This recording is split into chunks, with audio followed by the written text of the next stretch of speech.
We already talked about the Oilers. There's plenty more to come later on the show. But we're going to switch our attention to the Toronto Maple Leafs, of course, their situation with James Reimer. Now, it sounds like Jonathan Bernier will be back in the lineup, but do you see James Reimer leaving the Leafs next season with all the problems he has with his head coach? Yeah, I think he's done there. I think he finished out this season. He doesn't want to be there, and I don't blame him. The lack of support he got from his coach last week. I know he didn't play sensational, but I've seen some of the game and I've seen highlights of it. He didn't play that bad, and he actually had some saves where he kept the puck out of the net and kept the team in the game. And for Carlisle to come off on an interview after the game when he knows his starting goalie is out for an extended period, and to say they asked him how Reimer played, he said okay. Yeah. He should have said he played good enough to win the game for us. Maybe we need to do more in front of him to help. And it shows that he doesn't have the confidence in him. He has no support on the ice either. But you know Reimer is a very fragile, and goalies are fragile. Their confidence can be shattered in a heartbeat.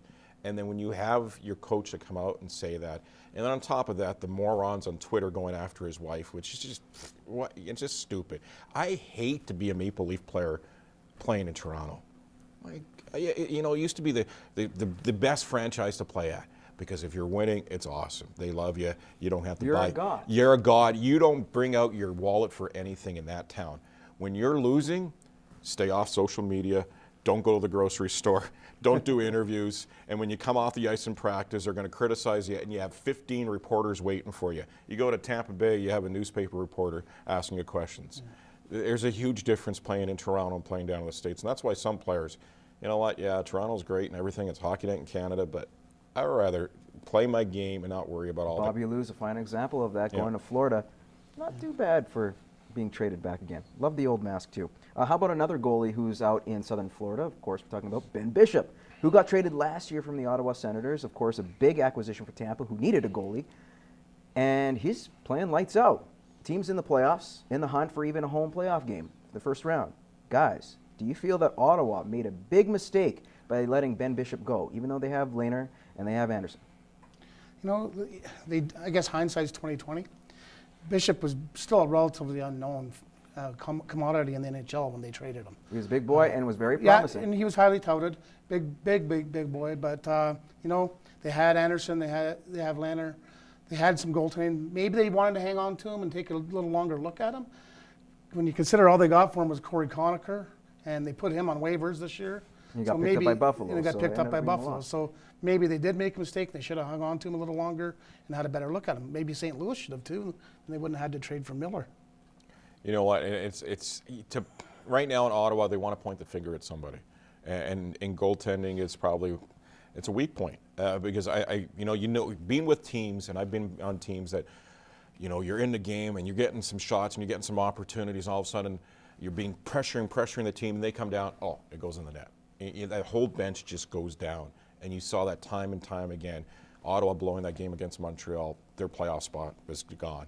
And then the way they played against the Rangers for a game they really had to win, goaltending wasn't there. But at the same time, you can see that team let down after letting in a bad goal. So you want to point the finger, goaltending is probably a sore point for Ottawa right now. But it was strong. Yeah. At the time of that trade, they thought they were set in goal. Yeah. So. And they look good going to the playoffs, and this year they look favorites, at least one of the top Canadian teams to make a postseason. Yeah. Not the case. Move on to the CFL and the Canadian Football League. There's some proposed rule changes. One of them is allowing video replay on pass interference calls defensively. Do you guys find that a good idea or a bad idea? Hate it. How come? Well, first of all, these things, when they stop the game to look at something, it ruins the flow of the game, whether what sport it is, hockey, football, and it's just going to delay. It's another 10 minutes long for the game, be reviewing pass interference penalties. And it takes them probably sometimes 10 to 15 minutes to figure out if a guy fumbled the ball. When you look at it and you know it's a fumble, imagine how long it's going to take for them to figure out if a guy had pass interference on him or not. Have you seen some of the calls? I've seen them, but you know what? Montreal Sometimes you got to Alouettes, leave these. If you were the Montreal Alouettes in last year's postseason, you would have been asking for it. Sometimes you have to leave these things to sort themselves out and do the natural process. And I know I might be sounding old school, but chance has to come into play, and it's a sporting event. It really slows down. All of a sudden, a team is going down the field, and they've got a whole bunch of big mo on their side. and then they have to go to a video replay, and then there's 15 minutes, and then the defense can actually suck and win because you're going with the no snap count at all, and then you hurry up offense, and that changes the whole game. And I think, you got to leave a little bit up to the referees. Yeah. And pass interference call isn't cut and dry. Even if you're going to video replay it, it can go any way which you're going to look at it. If you're a defensive player, you think that, no, I didn't interfere. If you're a receiver, you think, oh, of course you did. The New York Jets signed Michael Vick the other day, releasing Mark Sanchez as well. Does Vick fit in their plans as a starter? Would you make him a starter over Geno Smith? Yes or no? I don't know about that. Myself, I think it's an open job. It's an open competition for the job in training camp. You have one guy, second-year pro, with all kinds of promise. When he did play last year, he played really well. Vic has really struggled the last couple of years, and you know what? He's not a kid anymore. He's getting pretty long in the tooth. And 5 years ago, if he got into that Eagles offense that was there last year, he would have thrived in that offense, and he would have just put up amazing numbers. The fact that he failed in that offense last year in Philadelphia, I can't see him going to the Jets. And I blame the offensive line. If your quarterback's on his butt Nick or Foles his back, was fine. That's all right. But I will say this though, he's a bit of a younger quarterback and has that release. I think maybe age is getting up to. Well, Michael that's Vick. just Vic just doesn't have what he used to have. And Vic lost a couple of steps because of his time away from football. Remember that, and I think that really hurt him right now because I think if having a little bit of time away from the game and his age now all works against him. And quickly, Mark Sanchez, reportedly signed by Philadelphia. They're swapping teams, guys. Do you think he'll last there long?